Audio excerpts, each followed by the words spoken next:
Espero que todo bien, que se oiga bien, que esté todo en orden.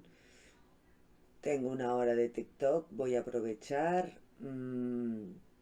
Estoy grabando esto en OBS para que luego lo pueda subir a YouTube y si dura menos de una hora, pues entonces lo voy a poder subir a TikTok de nuevo para que quede ahí, porque considero que esto de meterse con el Akinante me está gustando. Yes, yes, yes. Y ahí he puesto para que lo vea la gente en YouTube el título, Tomasito aquí no. Y ahí está la foto de Tomás de Aquino, todo él con su peineta dorada, ¿no? El halo. No se puede llamarle peineta porque, se ofenden los sentimientos cristianos y cosas así. Aquí se fuma, que quede claro que soy una malísima influencia. ¿Qué le vamos a hacer? ¿Qué le vamos a hacer? Es... Así que TikTok, YouTube, quien sea, ya puede empezar a poner restricciones y así ya nos vamos quedando tranquilitos. Bueno, ya llevo un par de días hablando. Sobre todo ayer empecé a hablar de que se metan los ateos la suma teológica donde les quepa, porque es que a mí me tienen harta con tanta suma teológica dando fundamento a cosas que ya no lo tienen. No lo tienen, simplemente. No hay nada detrás, no hay ningún Dios. A la vida no le hace falta un Dios. Lo estamos viendo constantemente. Se están dando unas explicaciones muy precisas a fenómenos tanto biológicos como todo lo referente a la química no orgánica y sus interacciones entre masa y energía. Están dando muchas respuestas a cosas que no la tenían, pero ya la tienen. ¿Qué le vamos a hacer? Ya tienen respuesta. Así que, continuando con esta historia del Aquinante, el de la intimidad mística, siguiendo con el capítulo, digamos, Tomasito Aquino. Y todo esto viene por una idea que yo lanzo de que se metan los ateos su suma teológica por donde les quepa. Simplemente. Y ahí voy a darle un poquito de aire a lo que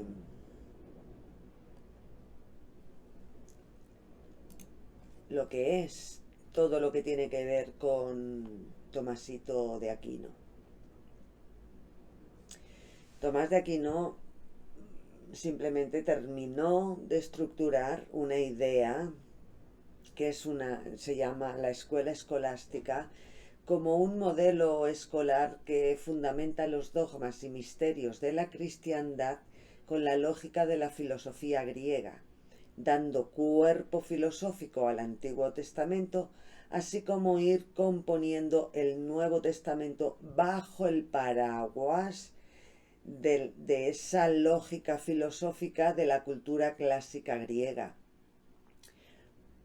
representado en figuras como Aristóteles, ¿no? Y que desde el año 325, tras el concilio de Nicea, quedó establecido que el cristianismo era la religión del imperio y el cristianismo tenía lo que es la lógica y los conocimientos de medicina griegos unido a la administración o sea, a la organización administrativa del Imperio Romano. Maravilloso, maravilloso. El tema es que los primeros cristianos se encargaron de poner en claro qué corrientes filosóficas griegas eran buenas para el cristianismo y las demás, pues eso fuera. En ese momento, en el siglo I, pues había influencias filosóficas de los aportes griegos que se habían realizado desde el siglo IV antes de nuestra era.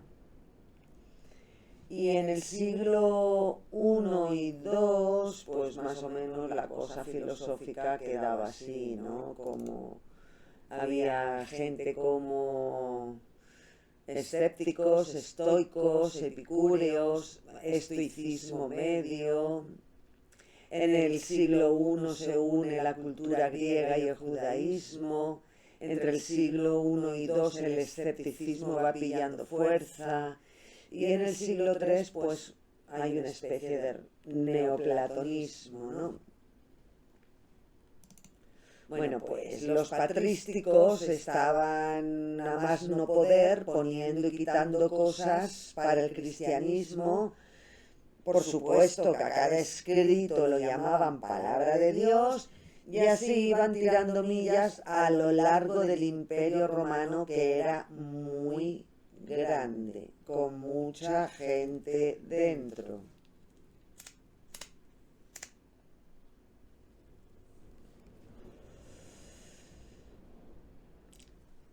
En principio los cristianos se consideraban una secta del judaísmo, pero se desligaron del judaísmo por la puerta grande. Mandaron la circuncisión lejos y con su correspondiente relato en Hechos de los Apóstoles, y su protagonista en ese momento era Pedro, el apóstol de los apóstoles. Y ahí cuenta Pedro cómo hizo que se fue a comer a casa de un circuncidado. Y él da su explicación de por qué le apeteció ir a casa de un no circuncidado. Y eso está en Hechos 11, versículos 2-18. Y así se inició el inexorable camino del cristianismo y de sus quedadas para dejar claros misterios y dogmas, pues con la inestimable ayuda de Pablo de Tarso en un principio. Se dice que los teólogos distinguen dos clases de misterios. Los misterios sobrenaturales, al que llaman el absoluto teológico, y el relativo. Dos misterios: absoluto o teológico y el relativo. Y un misterio absoluto es una verdad cuya existencia o posibilidad no pudo ser descubierta por una criatura y cuya esencia, el ser substancial interno, puede ser expresado por la mente finita solo en términos de analogía. Por ejemplo, la Trinidad. Un misterio relativo es una verdad cuya naturaleza íntima por sí sola, por ejemplo, muchos de los atributos divinos, o cuya existencia sola, por ejemplo, los preceptos ceremoniales positivos de la antigua ley, excede el poder de conocimiento natural de la criatura. Vamos, que te vienen diciendo que tú, como no tengas la creencia, fe, sumisión absoluta a la Trinidad, eso de Dios es uno y trino porque es Dios Padre, Hijo, Cristo y el Espíritu Santo, que son tres substancias diferentes unidas en un no sé qué, y todas son Dios, sí, no, el ser en cuanto ser porque existe, no existe, esas cosas que tanta ralea de filósofos han preconizado durante siglos, cosas a las cuales yo no tengo acceso porque tengo limitaciones y tengo cosas. Bueno, por parte de los creyentes, mis limitaciones son que no tengo la gracia divina. Y por parte de los no creyentes o los ateos, mi limitación es que no tengo pensamiento crítico. Entonces, ahí estoy, en un... Pero lo que pasa que es que el misterio de los misterios quedó establecido en el Concilio de Vaticano I entre 1869 y 1870, un concilio movilito e infalible, y como no, se sustenta en el Nuevo Testamento para dejar clara la autoridad de su verdad verdadera. Pero para dejarlo claro, ¿no? Que la Iglesia está por encima de la razón y de la fe incluso. Sí, por encima de la fe incluso.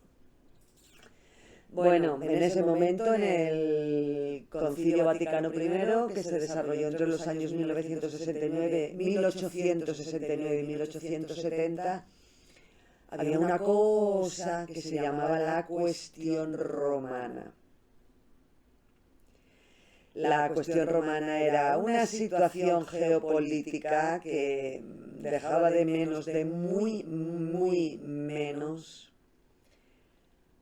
a la curia eclesiástica cristiana, porque había perdido sus estados pontificios en el territorio de la península itálica y los dejaron relegados a un cacho de tierra que rodeaba Roma, pero ahí estaban todos los demás.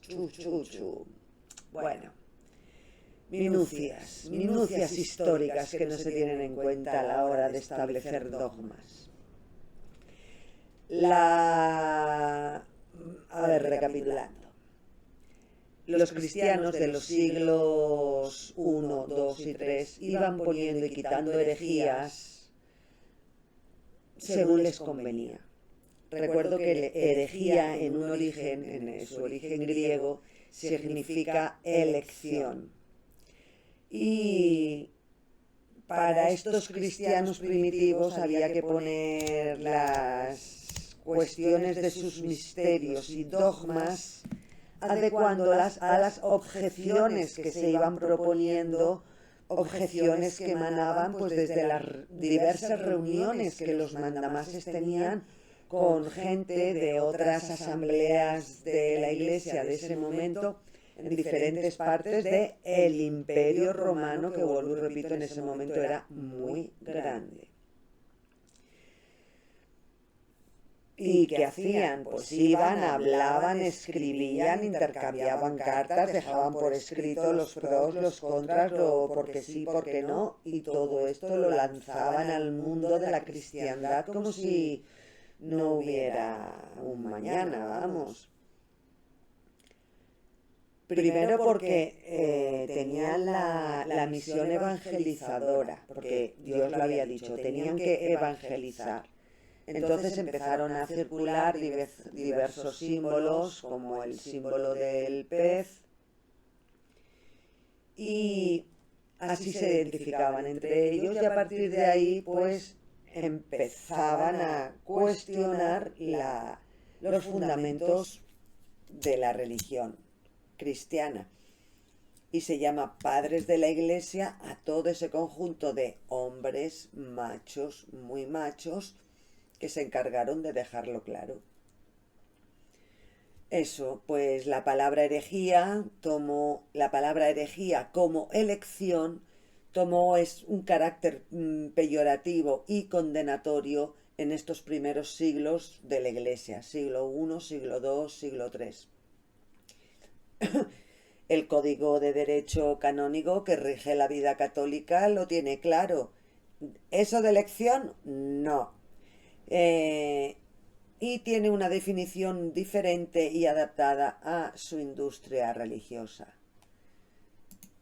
y ellos llaman herejía, y lo dice el canon, el artículo 751, leo, se llama herejía la negación pertinaz después de recibido el bautismo de una verdad que ha de creerse con fe divina y católica, o la duda pertinaz sobre la misma. Y continúa, leo, apostasía es el rechazo total de la fe cristiana. Cisma, el rechazo de la sujeción al sumo pontífice o de la comunión con los miembros de la Iglesia a él sometidos. O sea que herejía, según esta gente, redefinen el término, este sustantivo de herejía que venía a significar elección, y lo sustituyen por la negación pertinaz después de recibir el bautismo de una verdad que ha de creerse con fe divina y católica, o la duda pertinaz sobre la misma. Yo lo dejo ahí. Y si te pillan haciendo esto como cristiano, bueno, tienes tus castigos y tus cosas, ¿eh? Ojo a los cristianos con esto porque se van al infierno. Bueno, total, sigo con el culebrón.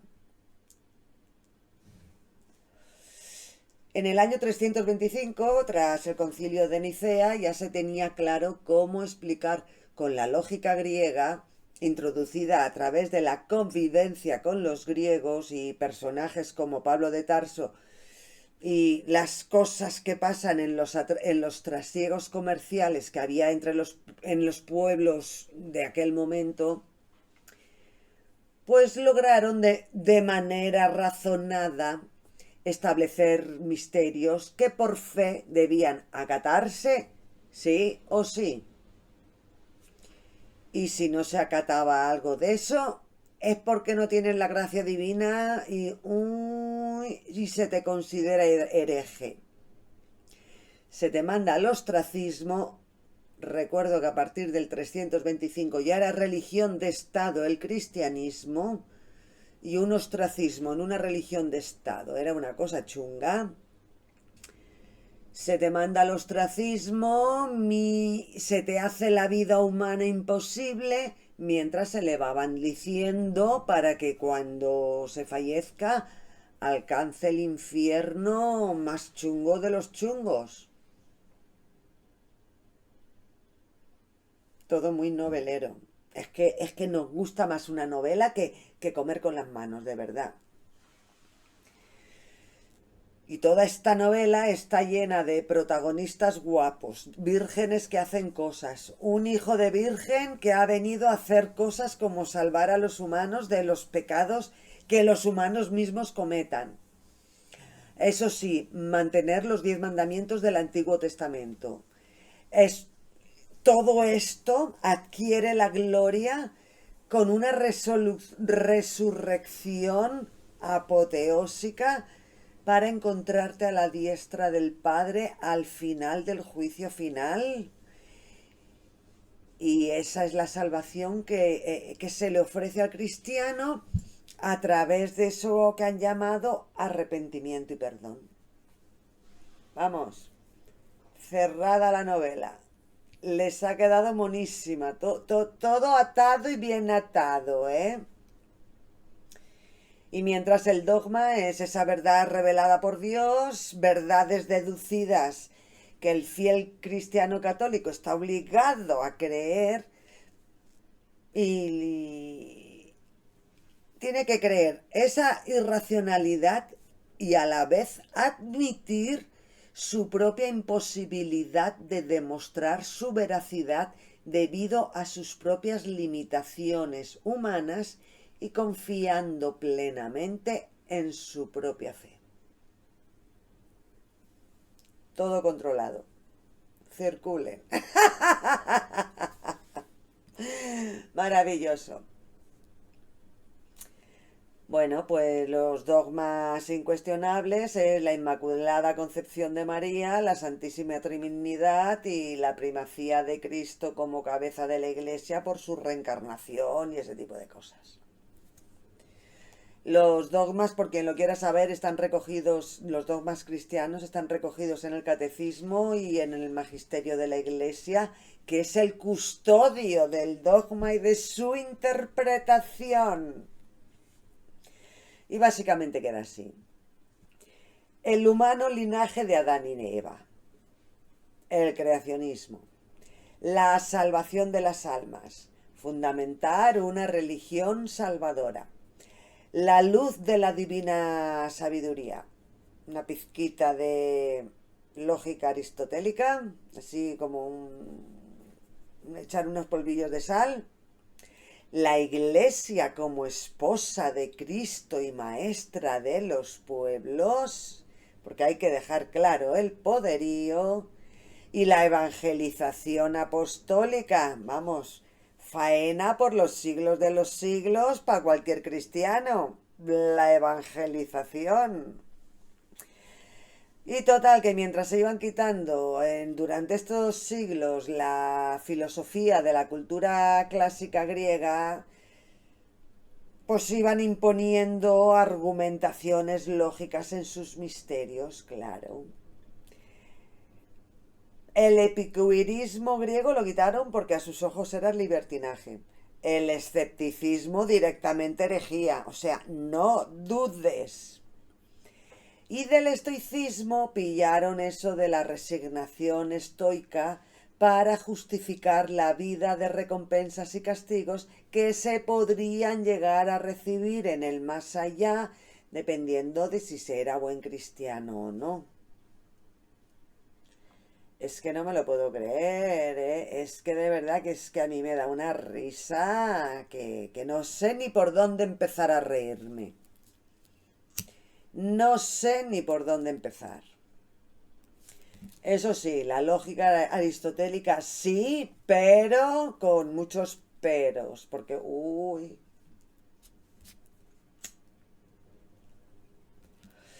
ya dije ayer que cuenta la leyenda que un califa se reunió con un filósofo, médico, filósofo, astrónomo, y el califa con unos textos de Aristóteles, en concreto cuenta la leyenda de la metafísica de Aristóteles, le señala los textos al filósofo y le dice, si tú encajas esto en el Islam, allí por donde pasemos se acaba la religión.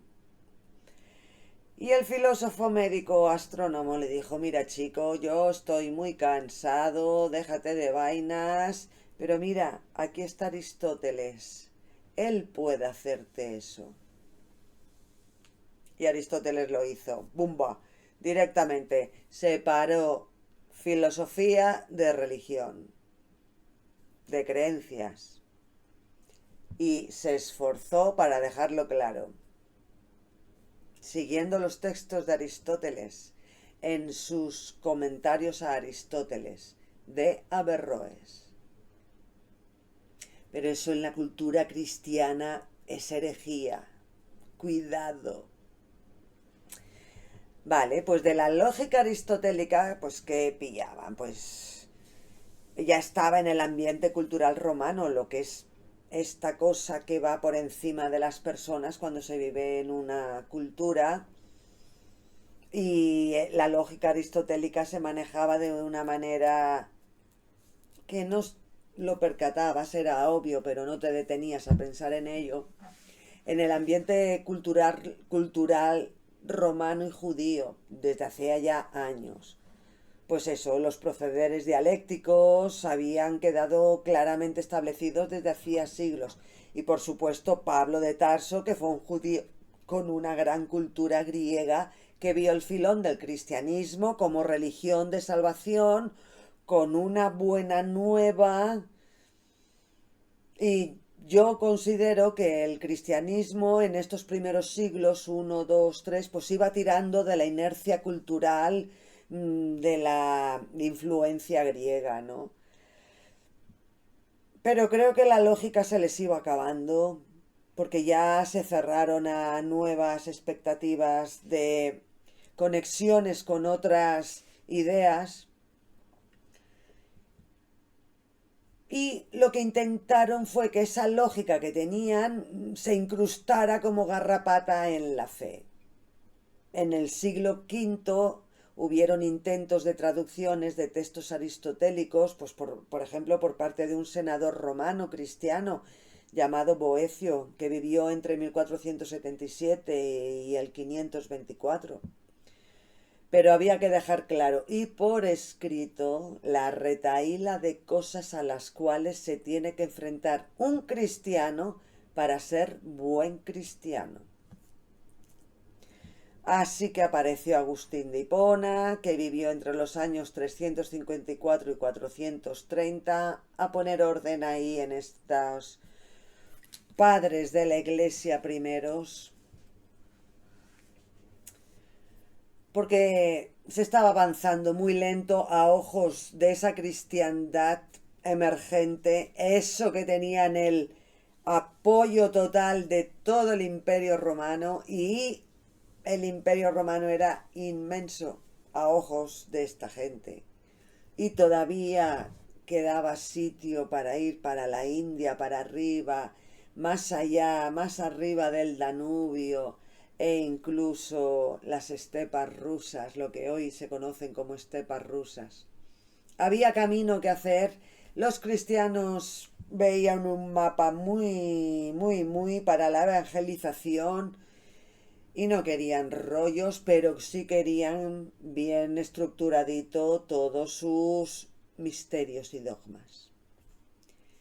Y así que con estos misterios y dogmas fueron haciendo concilios. Ya hemos dicho que en el concilio de Nicea quedó claro, en el 325 quedó claro el credo.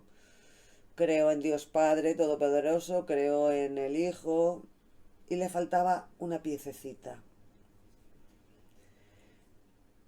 Todo esto fueron encaminándolo desde el 325 hasta el 381, que se montó el Concilio Ecuménico de Constantinopla, pues estaba encaminándose con todo ese peso de la lógica aristotélica sobre ousías y sustancias, que daba para tener entretenidos a los ociosos del momento.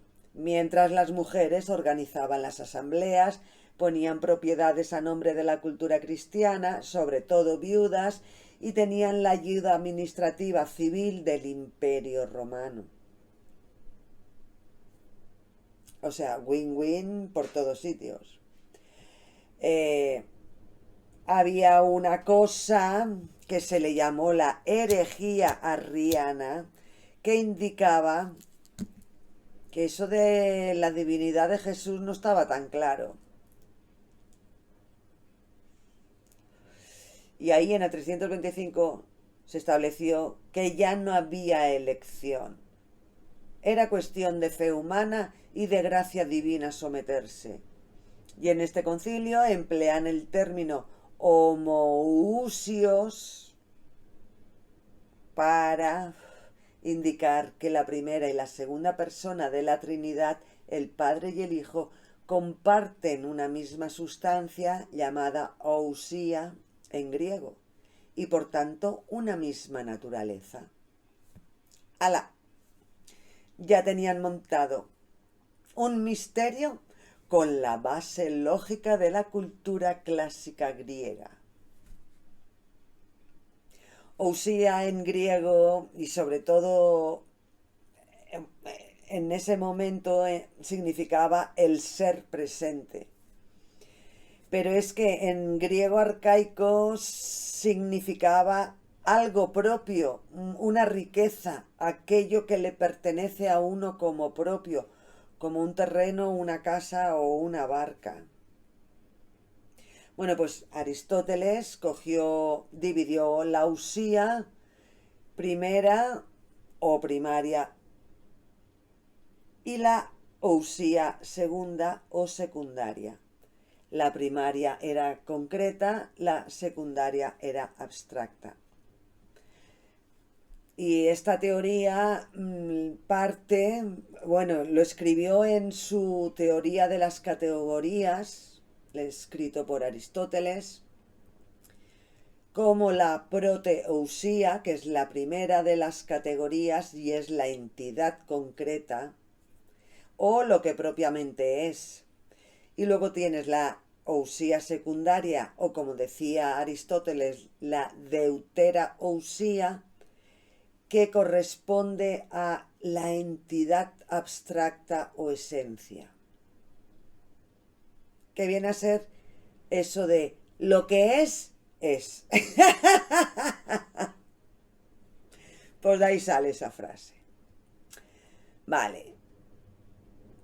A partir de ahí los cristianos se montaron sus parafernalias filosóficas para dejar claro que sí, que la Trinidad sí.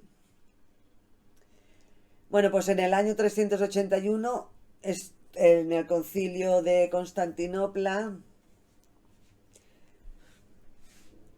tenía un secretario particular, que se llamó Agustín de Hipona, y si no era secretario, pues por allí andaba enredando, porque mira que enredó el tío.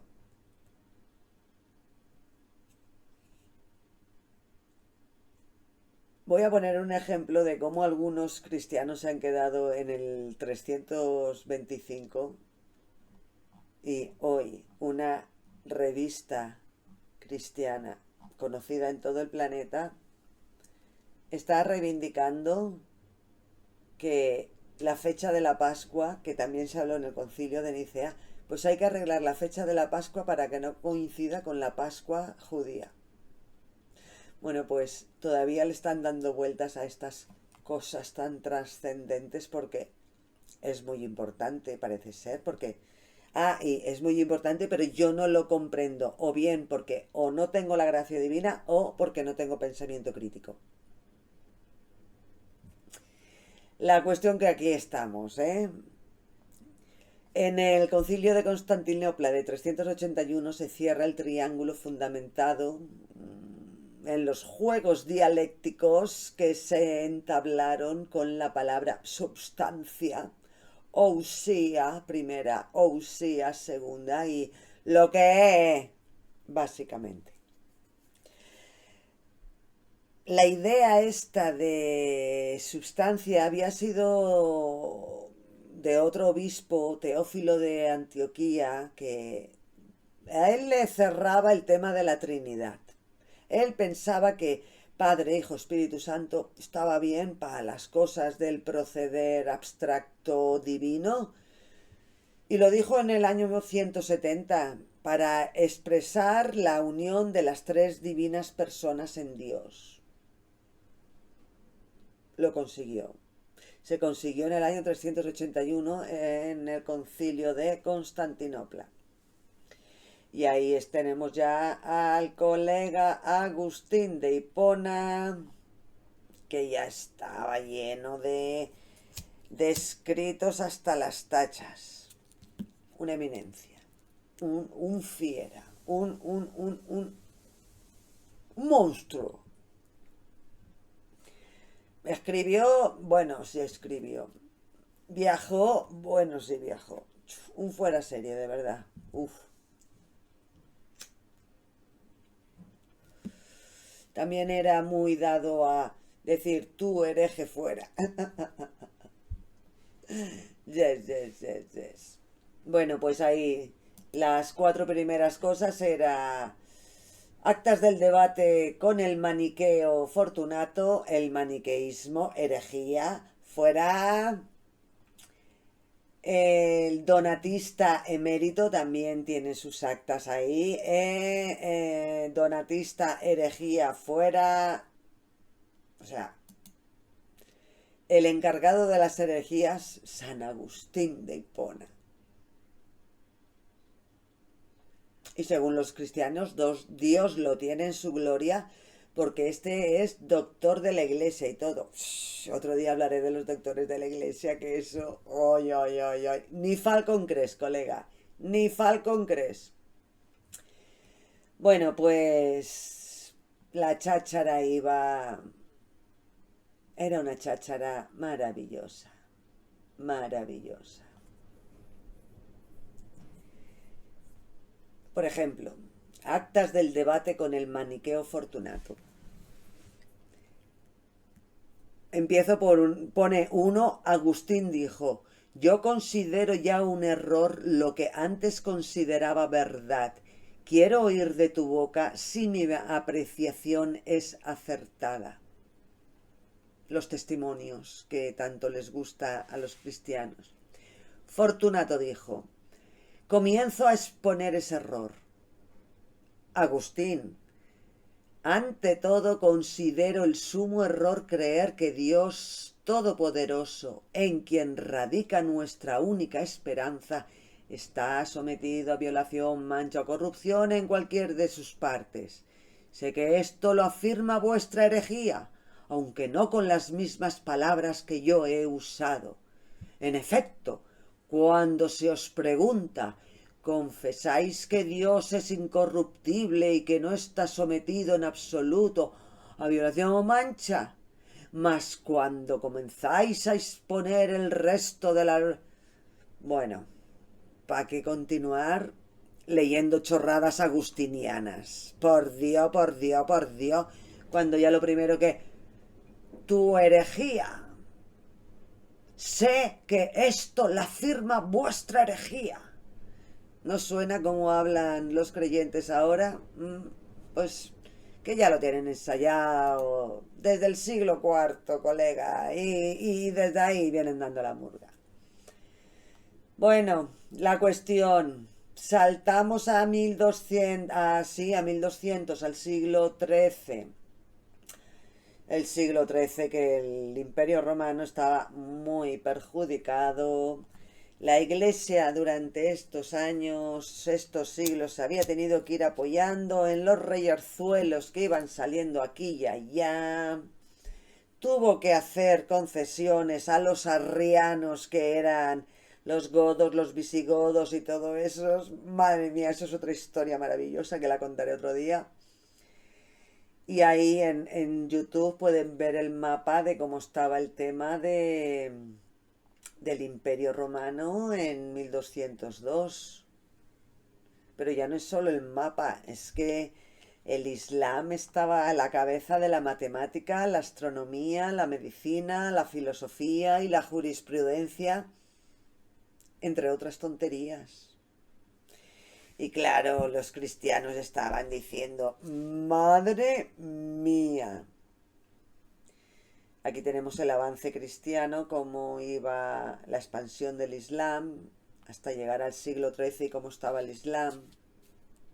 La influencia del Islam en todo el Mediterráneo y más allá del Mediterráneo, más allá del mar Aral.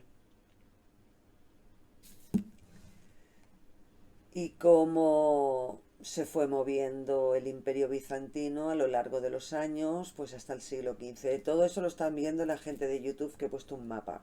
Cuando yo ponga este vídeo que estoy grabando en directo, lo vuelva a resubir a TikTok, pondré la bibliografía que pongo sobre todo esto. Pongo un enlace de mi texto donde he escrito dónde está toda la bibliografía de lo que estoy hablando. Y ante todas estas cosas que estaban pasando, pues resulta que entre 1095 y 1102 se produjo la primera cruzada. ¿Qué es la cruzada? Pues esa machada histórica para recuperar Tierra Santa. Y era una cosa que se habían impuesto los cristianos pues por estas cosas de la territorialidad. La cuestión es que la cristiandad necesitaba sus cosas épicas. Epicismo así de la cristiandad quitado de los mártires, que encima los primeros cristianos cogieron... como en el siglo I salió un edicto en que el emperador era divino y quien no le rendiera pleitesía se sufriría el castigo del emperador divino. O sea, simplemente voy a poner...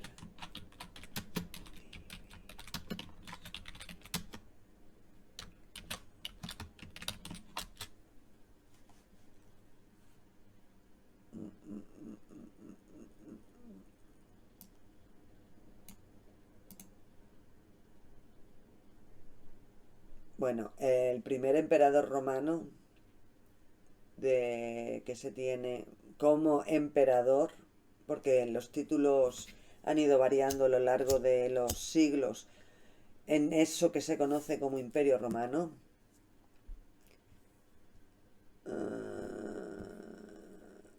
Empezaron ya en el siglo I.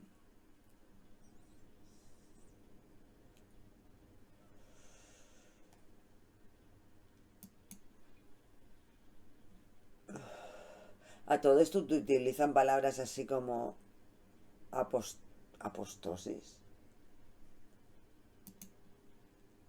Bueno, que me pierdo, que me quedo ahí mirando. Vale, mira, ahora me dice TikTok que me va a restringir. Gracias, TikTok, gracias. Restringida estoy. ¿Por dónde iba? Aquí. Ah, sí, que estábamos por las cruzadas. Que la primera cruzada se produjo entre 1095 y 1200 y 1102. Fue organizada por el Papa Urbano II tras la llamada de auxilio del emperador bizantino Alejo I Comneno.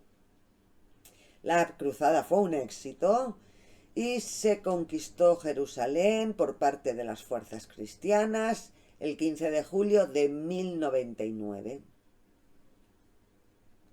Mientras, filósofos como Averroes diciendo que la oligarquía se está pasando un poco. Las cruzadas estaban en los planes tanto de aristócratas divinos como obispos divinos, y el patio europeo geográfico y de el norte de África pues estaba sufriendo cambios rapidísimos. La segunda cruzada fue de 1147 a 1149 y fue una campaña militar organizada por el Papa Eugenio III y los nobles europeos como Conrado III y Luis VII, uno alemán y el otro francés, bueno, alemán, germánico, para reconquistar la ciudad de Edesa, en Mesopotamia, que había caído en 1144 en manos de los turcos selyúcidas. En ese año, en ese momento también, la península ibérica tuvo sus cruzadas. En Lisboa, ahí la liaron parda. Mira, estoy enseñando a Berroes, una escultura que se le hizo a Berroes en Córdoba. Y una imagen que quedó para de la Segunda Cruzada en Lisboa.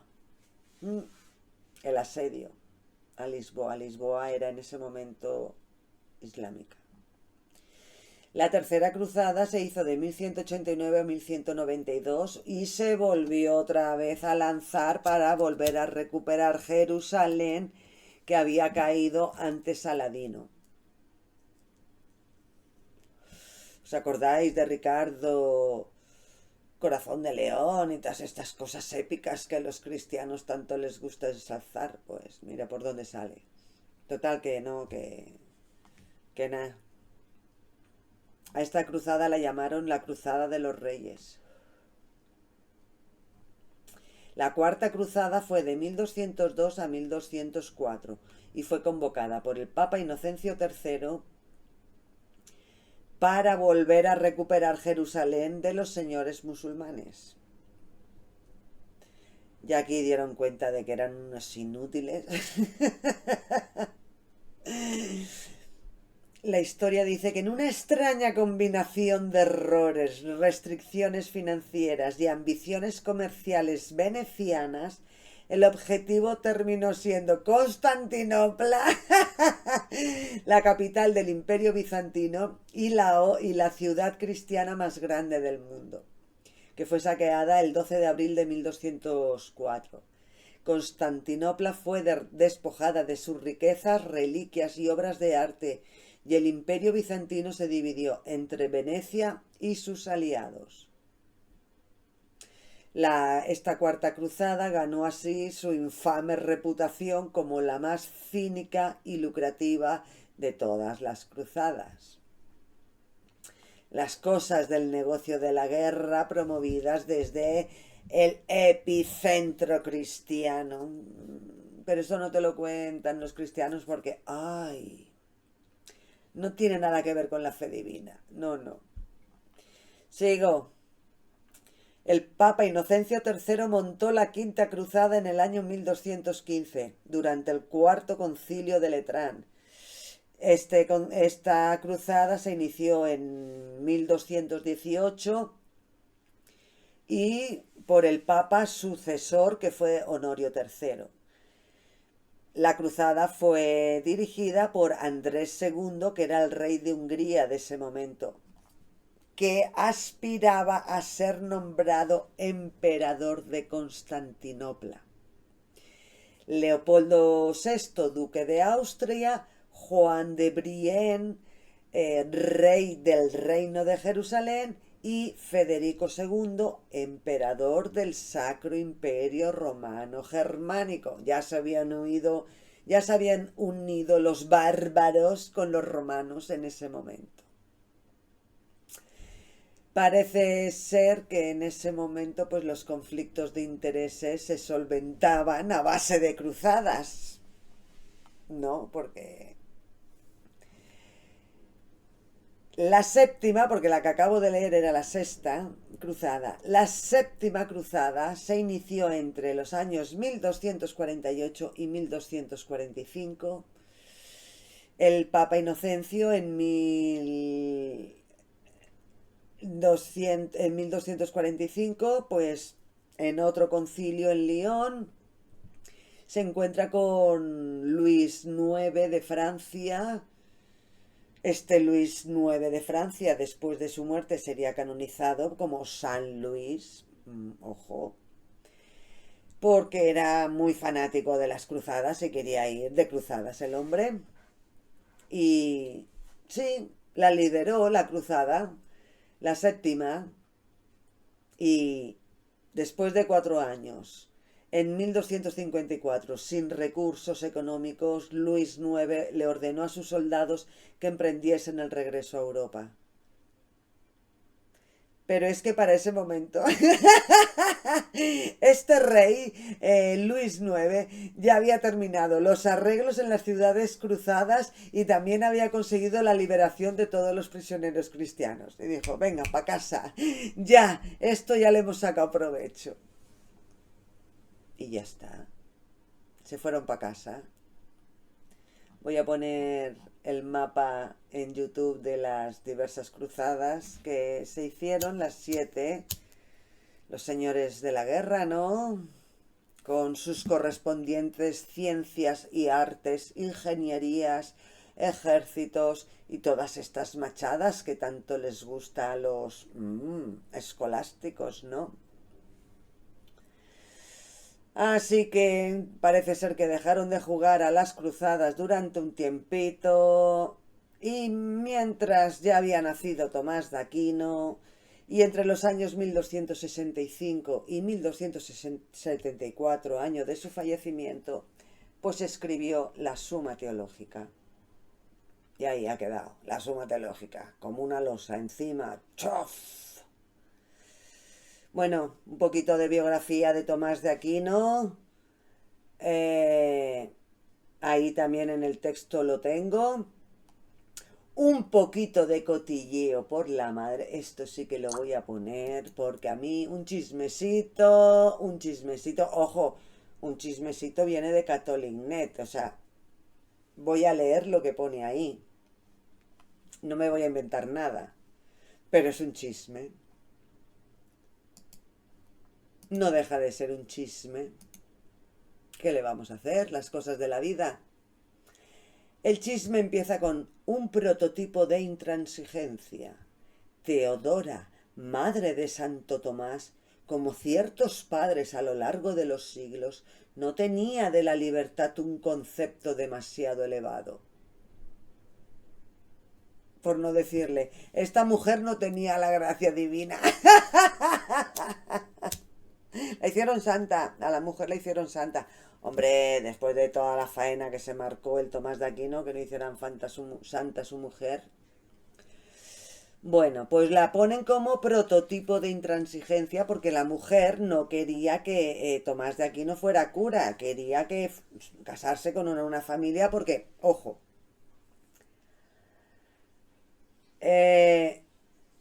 leo, un prototipo de intransigencia fue Teodora de Tete, la madre de Tomás de Aquino.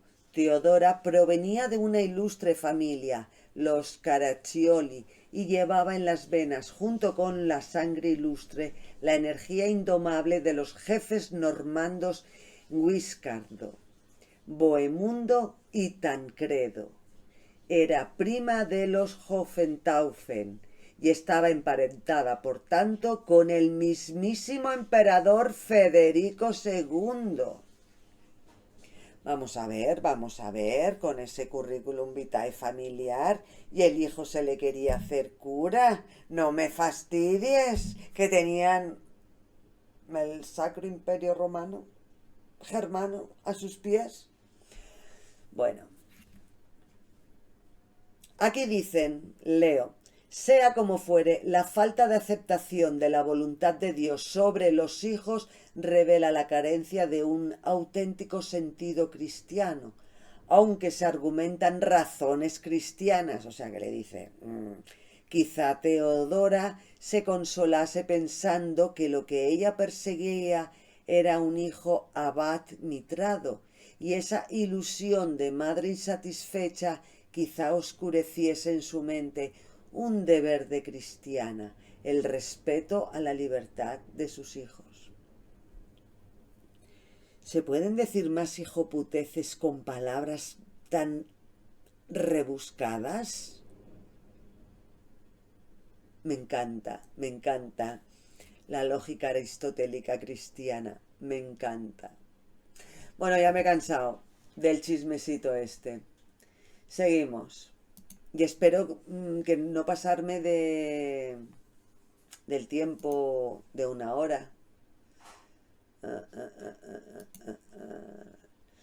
Bien, más o menos la suma teológica está comprendida y me remito a alguien que la ha estudiado con profundidad, que se formula una pregunta de tal forma que la contestación sea sí o no. No suena esto de, pero contéstame, sí o no. Esto de, pero existe Dios, sí o no. ¿Ves? ¿Ves? ¿De dónde viene? Normalmente se sigue en el paso 2, hay una lista de objeciones, 3 por lo general a la respuesta que dará. Estas objeciones son demostraciones de la respuesta contraria y deben ser argumentos tomados en serio, no simples opiniones. 3. Tomás indica su postura con la fórmula en cambio, y a partir de ahí dice Tomasito.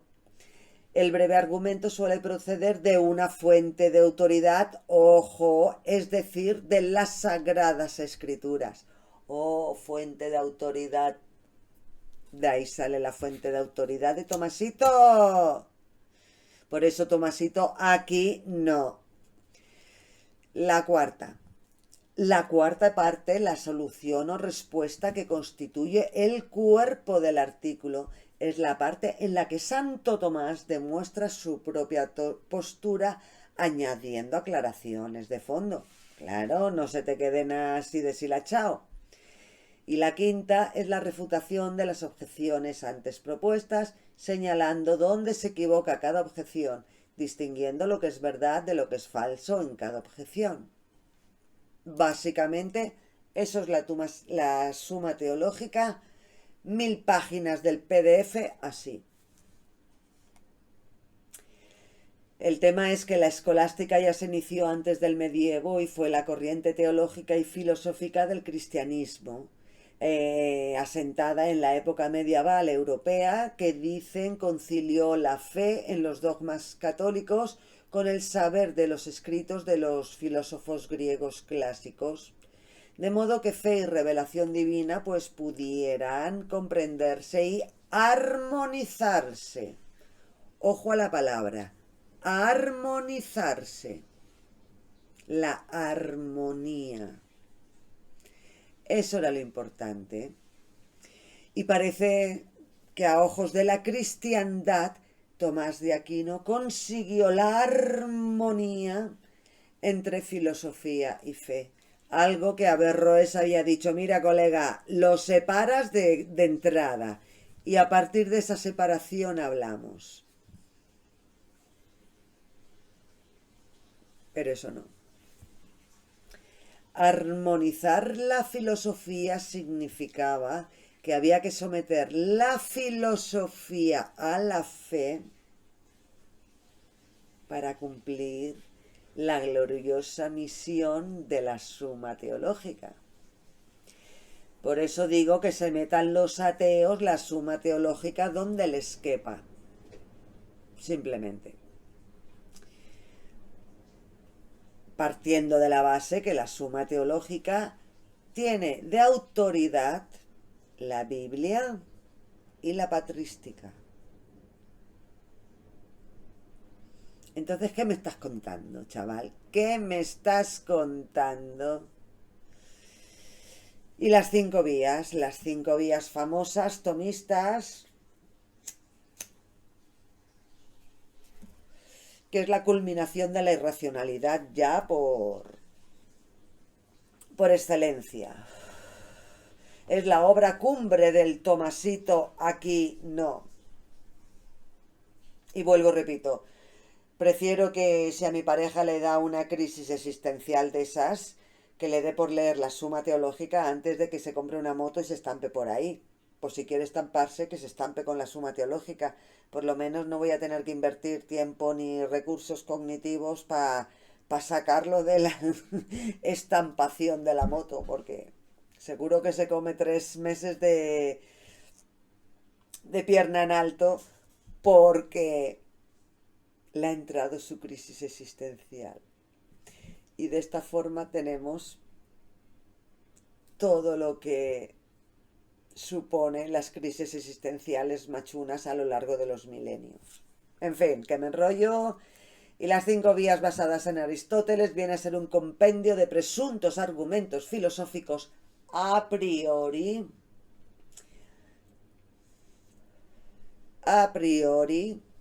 en los que se deduce la existencia de Dios a través de la observación de la naturaleza, básicamente. Y cada uno de los títulos tiene algo así como movimiento. Existe un motor inmóvil que es Dios. Segunda vía. Casualidad eficiente. Existencia de una causa primera que es Dios.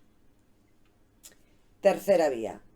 Contingencia. Existe un primer necesario que es Dios.